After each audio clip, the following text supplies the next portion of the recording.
известно, вы были одним из участников проекта биотехреабилитация раненых.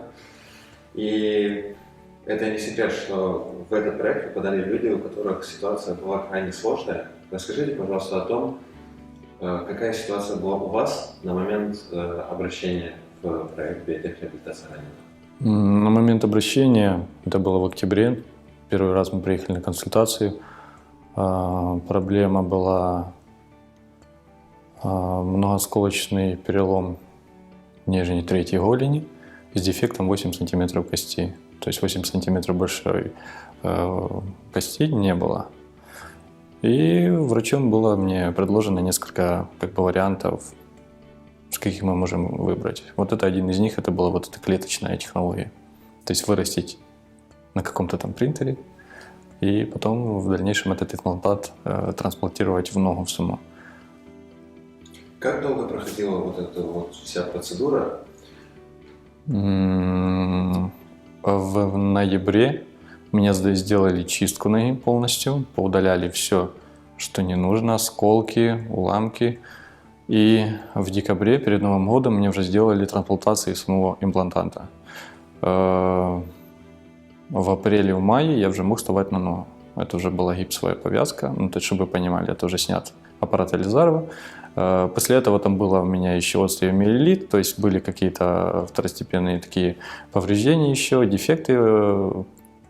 Но, в общем, полгода и... То есть в течение полугода от отсутствия 8 сантиметров кости вы перешли на этап, когда вы Как дальше развивались ваши прогрессы именно по той травме, которая была получена? Я же говорю, дальше было просто еще несколько таких второстепенных моментов, когда я обращался непосредственно в клинику. Мне, опять же, делали разные манипуляции там, но в общем, полгода достаточно для того, чтобы нормально человек стал на ногу. То есть потом, естественно, идет процесс реабилитации, идет процесс возобновления и т.д. и т.п. Разрабатывать ногу. Поскольку у меня суставы, благодаря мне повезло, наверное, что не был поврежден, то мне, я думаю, намного легче было, чем некоторым ребятам в самом деле. И сколько лет уже прошло с момента окончания лечения? Уже 5 лет. 5 лет. За эти 5 лет, которые прошли, были ли какие-то моменты, когда травма давала о себе знать, или чувствуете ли вы когда-либо какой-то дискомфорт? Дискомфорт бывает иногда, конечно, как и при любом обычном переломе. Какое-то изменение погоды или какая-то нагрузка непонятная на ногу, где-то не так встал. В основном она меня не беспокоит. То есть на данный момент я могу сказать, что после 8 сантиметров дефекта кости и на сегодняшний день, то есть у меня все хорошо.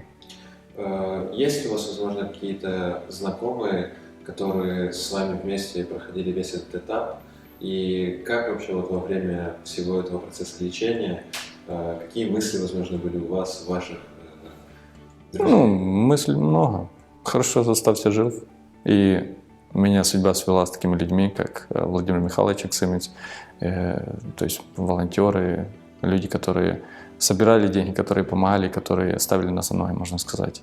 Потому что государство, поддержки никакой такой не несло, у них все очень просто. Либо ампутировать, либо, я не знаю. Хорошо. Если мы говорим о том, что и в дальнейшем применять такие технологии, вы бы советовали, как человек, который непосредственно прошел Конечно. от А до Я, непосредственно именно применение клеточной терапии? Конечно.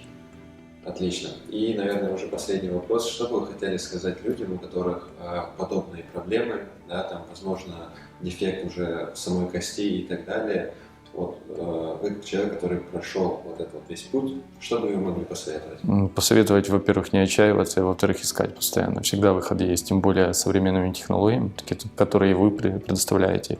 Выход всегда есть. На сегодняшний день это не есть проблема. Если у человека есть какие-то проблемы, эту проблему можно решить.